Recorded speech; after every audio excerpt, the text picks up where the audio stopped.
Chers amis, bonjour, la minute de Chinour. Alors il est écrit comme ça dans la parashat Lech Lecha, la chose suivante. Il est écrit dans le chapitre 10-17, le pasuk bet, va tomer Sarai el Avraham, et Sarai elle a dit Avraham, inena sardani Hashem miledad.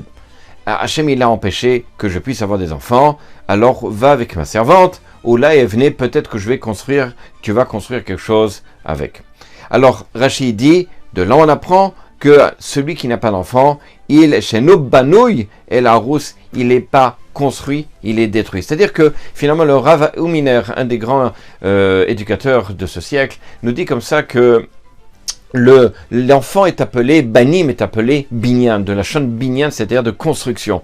Ça veut dire que de la même façon qu'une construction, on doit faire très attention, on doit être méticuleux sur les bases lorsqu'on va commencer à construire, que la moindre déviation peut être fatale.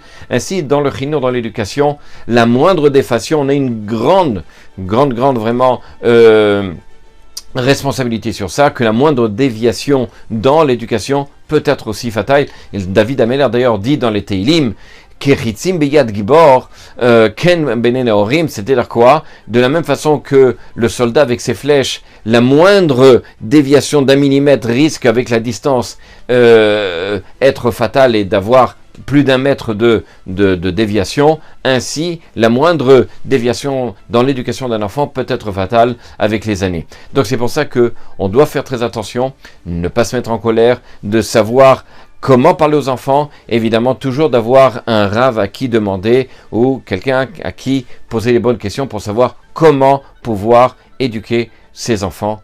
À bientôt.